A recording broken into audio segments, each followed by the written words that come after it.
There can be a lot of benefits to understanding the things that can either magnify or restrict your body's ability to fight off an invader. So if you're getting a lot of colds, or when you get sick, it takes a long time for your body to really fight it off, in this video I'm going to help you understand steps you can take to really magnify your body's ability to fight off an invader fast. You don't want to miss this.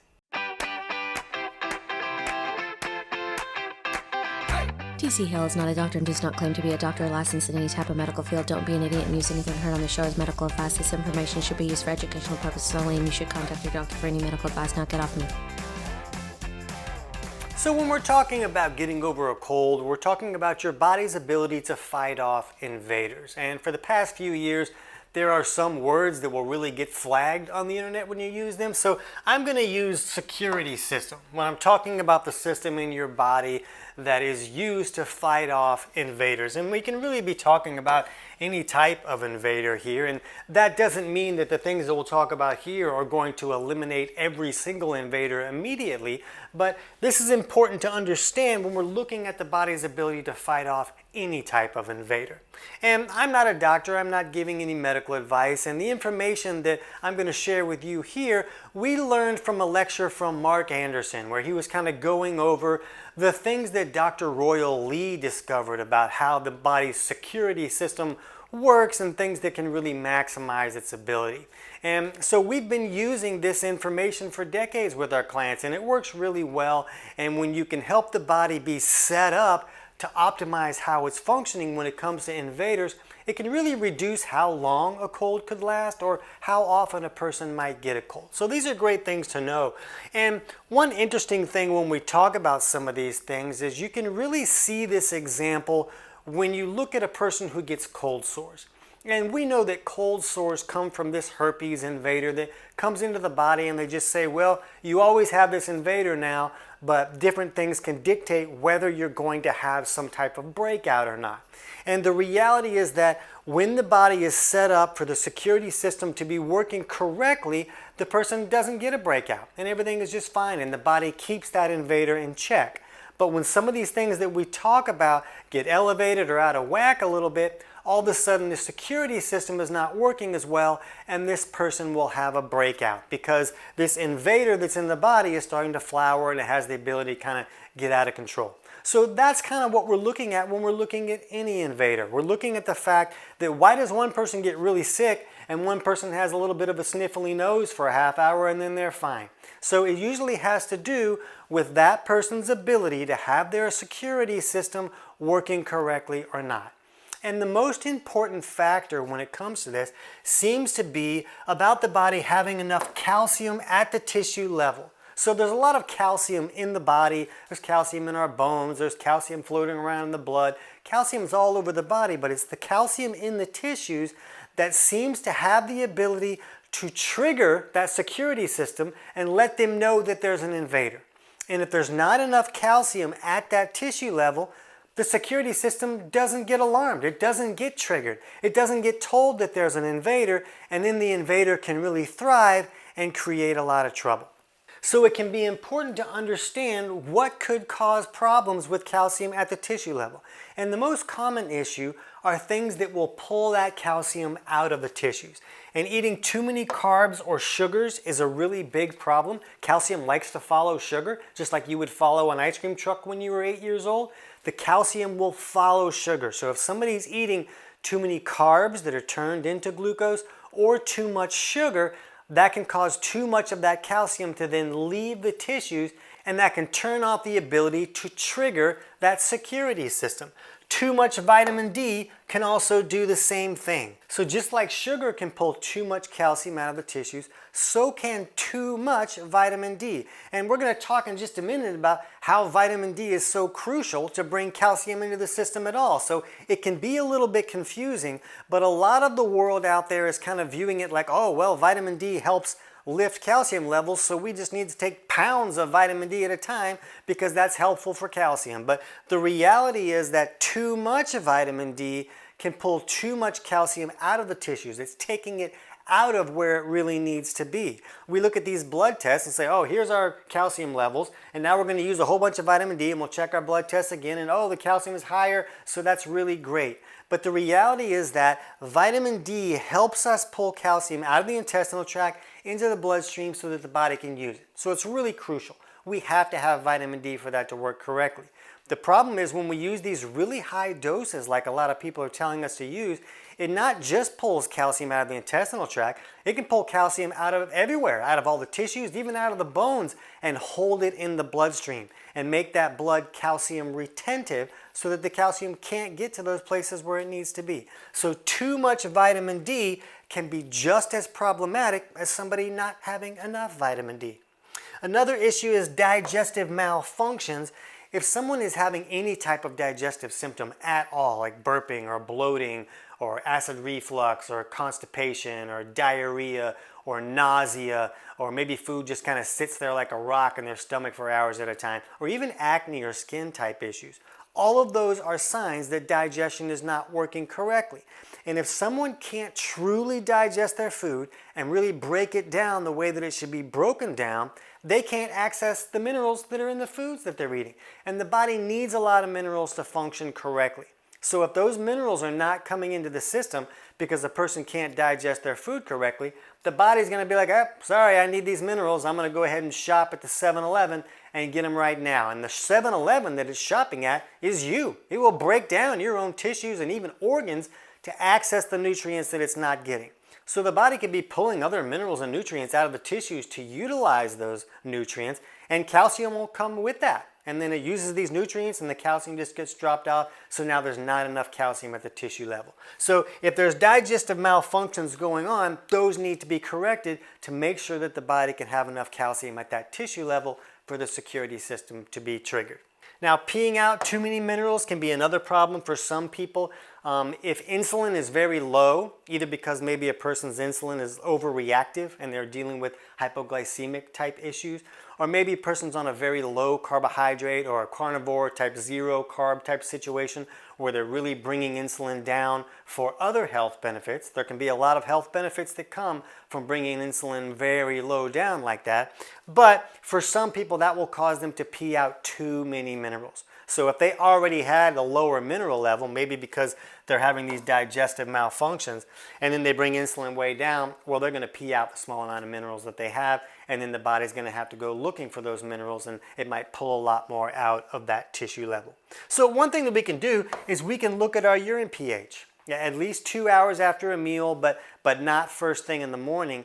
And if that urine pH is like 6.2 or higher, that can be a strong indication that the body may be peeing out too much calcium, which means that too much calcium is being displaced, usually because of one of these reasons that we're talking about here. Now, this checking the urine pH is not a diagnostic thing, but it can give you a pretty good picture, and if that urine pH is high, that can be a sign that a person is peeing out too much calcium, and that calcium is alkaline, so it's raising the pH of that urine. So that can be an indication that some of these other things might be going wrong, and then that would make sense why a person would have a hard time fighting off a cold, or maybe they're catching a lot more colds than other people that they know, or maybe they have this herpes situation, they're having a lot more cold sore outbreaks. All of these things can happen when this security system doesn't really know that there's things that are going wrong. It's also possible to have a urine pH that's very low, and a person could still have a lack of calcium at the tissue level. So that's not a slam dunk, but if it's really high, that can be a really strong indication that there's things going wrong. So some solutions to correct some of these problems are to take steps to help push that calcium back down to the tissues where it's supposed to be. There's an amino acid called lysine that can be very helpful. Taking some lysine can help push that calcium down to the tissue level. And incidentally, it's a very popular supplement with people who get cold sores. And that's why, because it's helping that push the calcium to the right place, helping the security system to be notified that there's a problem, and then that invader doesn't cause all kinds of trouble and the body can keep it in check.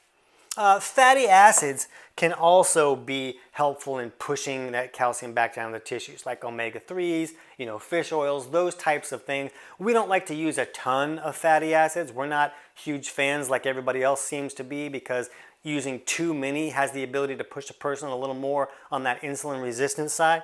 But still, in this scenario, using a little bit of fatty acids could be very beneficial.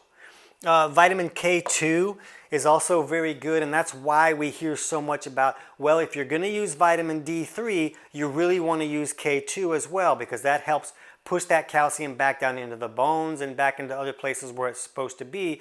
Where if someone's taking a higher dose of D3, somebody's taking 10,000 IU, like you hear so many people telling everyone to do these days, that K2 can sometimes help push some of that calcium back down to the right place. It's not always magic, but it can be very helpful. And then just not using too much D3, like we hear so many people saying to do. And if we're looking at our urine pH and it's higher than 6.2, then we know we're probably taking too much vitamin D3, or maybe we're doing one of these other silly things like eating a lot of carbs or sugars or something that's pulling too much calcium out of the tissue level.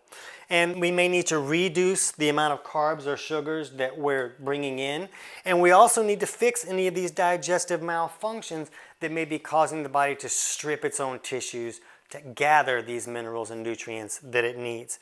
And a lot of times if somebody is eating a lot of carbs and sugars, it's because they're kind of gravitating towards that, because that's the only way they feel good. If they eat just proteins and fats, they feel really lousy because the digestive malfunctions that they're experiencing don't allow them to break down protein correctly. And they can't emulsify dietary fats. So when they eat those foods, they feel pretty lousy. And if they eat carbs, well, those are really easy to break down. You don't have to have digestion working correctly to break down carbs, so they just start to gravitate towards more and more carbs, and then they could create a lot of these troubles. So if you're having those digestive malfunctions, my book, Kick Your Fat in the Nuts, chapters 3 and 4 kind of walk you through figuring out which aspects of digestion are not working correctly and steps you can take to improve those. And the book is available on Amazon, but I'll put a link in the description below so you can get the whole thing totally for free, and then you can just jump to chapters 3 and 4 and that'll walk you through understanding that process.